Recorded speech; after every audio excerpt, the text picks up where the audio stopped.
in the sport. Make them want to take that venture into a gym. Laila Ali in the white with yellow trim taking on Casandra Geiggar, who back in November went the distance with Ann Wolf, who many feel is pound for pound the second best fighter in the world to Ali. Ali with a right hand that comes over the top now of Geiggar. Geiggar just right in front of her all night long, Teddy.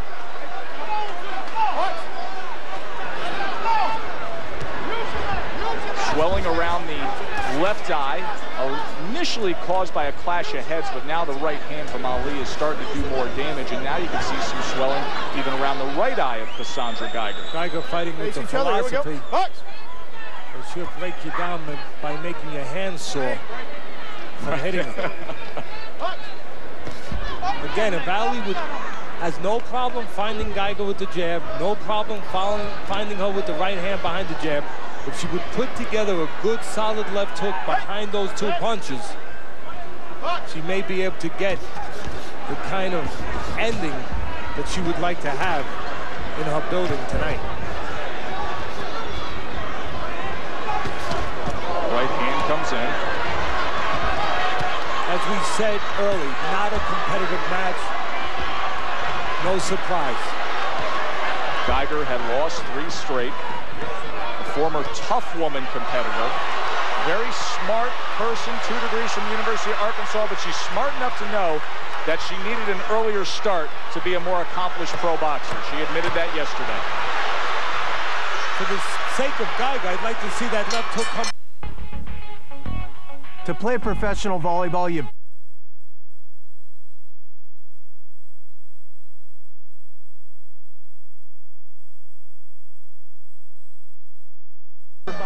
3 rounds to go against Laila Ali. Ali has been dominant throughout the evening. Joe Tessitore and Teddy Atlas with you. Round number 8 scheduled for 10. Ali had 42 connects in that 7th round. 34 of them were power shots. You see the punch stats right there. 42-4 edge for Ali. Let's bring in Manny Stewart, great trainer. Emmanuel, what do you see here tonight?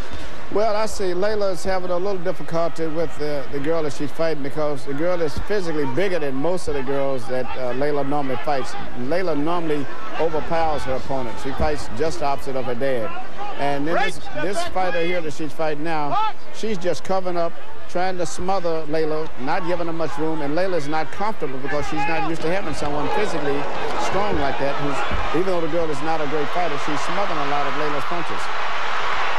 Good insight from Emmanuel Stewart. Thank you very much. Good to have you in studio tonight with Brian Kenny and Lucia Riker. And Ali just swarming all over Geiggar. And George Chip is going to pick up the count at 5. And thankfully, this may be over with soon. 7, 8.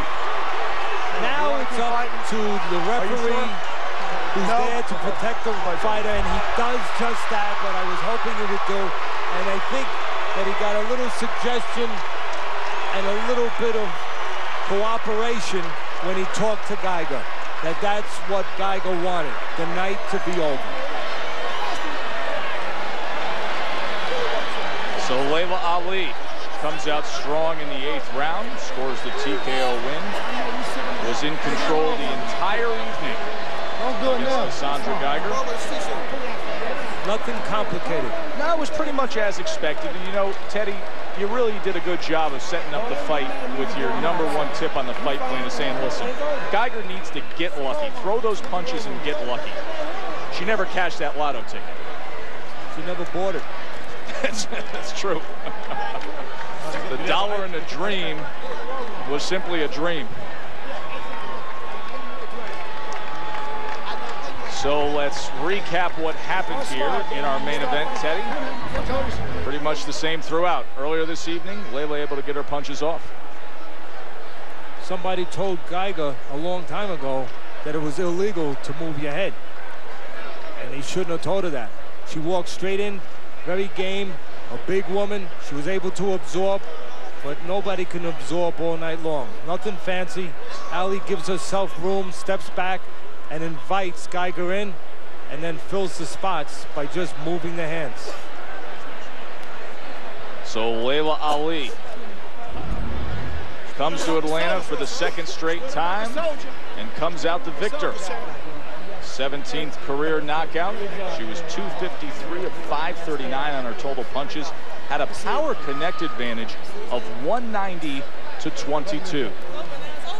Now let's send it up to ring to Ronnie Duncan. Ladies and gentlemen, referee George Chip stops this contest at 1 minute and 13 seconds of round number 8. Your winner by TKO and still undefeated, now 20-0 with 17 knockouts, and she is still the WIBA Super Middleweight Champion of the World, Laila Ali. Laila She Be Stingin' Ali will be Laila She Be Talking Ali when we visit here ringside in the near future. We will interview Laila Ali. She moves to 20-0. Casandra Geiggar now 6-5. Brian? All right, Joe, Teddy, thank you very much. Manny Stewart's still with us here. Lucia Riker is here watching and kind of had a scouting eye on this whole thing. All right, your thoughts, Lucia? Well, Laila had to fight. She had to fight her heart out. She had to fight backwards where she's very uncomfortable. She's exhausted. She won the fight. I'm very happy for her. She won the fight. I feel sorry for Sandra, who's way less experienced, but who fought her heart out, going straight forward, basically pushing Laila through the rounds. And I predicted it. I said 8th, 9th, or 10th round, if Laila is not the pound for pound, or else she would have gotten her out of there. Yeah, one thing you said about Casandra Geiggar is she was there. She was there. She wasn't going anywhere until finally it was not even close, and then she was discouraged, and then that was just about it. If people out there are wondering, all right, now maybe we've seen Lucia Riker in the movies, and you're wondering what does she look like in the ring? Again, we're going to be talking to Laila Ali in a few moments. First, though, let's go back to this is September 1997. Lucia, you're taking on Andrea Deshawn. What weight are you at here? You're about 140 here. Are you 145? You're at your normal weight class here, correct? I think she was bigger than me. I was like 140, and she was like 145.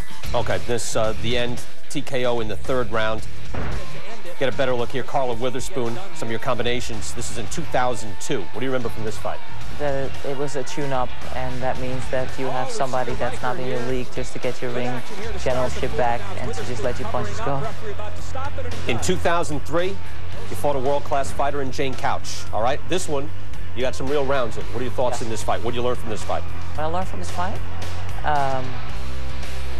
I loved the fight. I could show something. I went the distance, which I normally don't do. I showed new techniques that I learned. I had a new trainer that taught me new things.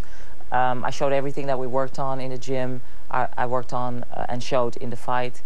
It was an easy fight, and it was a great fight, a technical fight. Is the size difference, I mean, the skill difference that you have and your explosiveness and everything, I mean, you have a clear advantage over Laila Ali. She is, though, about 20 pounds heavier than you are. Can you close that gap in size? No, she's 30 pounds bigger. Is it? She'll come down 10, I'll go up 10. Was she 168, and you walk around about, what, 150, 145? No, 143. All right, 143. And normally you make weight, what, about 140? 140. All right, so what's the catch weight that we're looking for? Manny, what's the catch weight that Lucia would be looking for? Well, we'd like to see Laila come in at 158 and let Lucia go up 10 pounds, come in about 150. I think the fight could be made. Okay, let's go back out right now. Again, Laila Ali with a relatively easy win, although she looked fairly exhausted by the end of it, beating Casandra Geiggar. She remains unbeaten. Let's go back to Atlanta. The guys are ready. Thanks, Brian. Laila Ali moves to 20-0 with the 8th round TKO over Casandra Geiggar. Laila Ali now joins Teddy and me. Laila, grade yourself out for us tonight. Well, I'd have to give myself an A. You're always very confident. Well, no, normally I have some negative things to say about myself. I know how I felt going into the fight. I caught a cold a couple days ago, so it was tougher than I planned for me, but I still did pretty much what I wanted to do, you know. Teddy? What's next?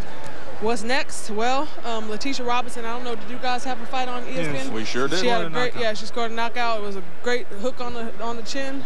She looked spectacular, so that's the only other undefeated girl in my weight class. As we said before the fight, the winner of our fights will fight each other. Thank you.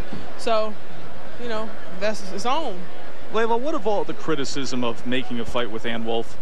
Well, Ann Wolfe is another girl in my weight class that's a good fighter. She has a good record, and then we should fight. You know what I mean? People want to see us fight.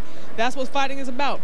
I hope that I know Ann wants to fight me. I want to fight her. Hopefully, she'll leave her promoter or whatever that is. Have they made an offer to you, Laila?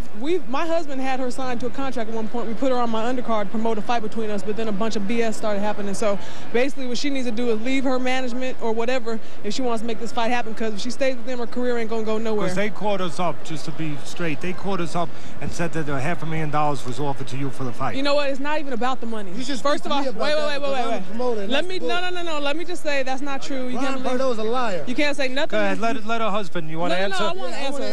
Was there $500,000 offer? Brian Pardo is a liar. He never offered no $500,000. I had Wolf signed. And this was with Prize Fight Promotions. Right. Okay, obviously a much anticipated fight that everybody's looking forward to. Laila says Letitia Robinson potentially the next fight, but nonetheless, as expected, Laila Ali moves to 20-0 with the 8th round TKO win in front of plenty of fans here in Atlanta.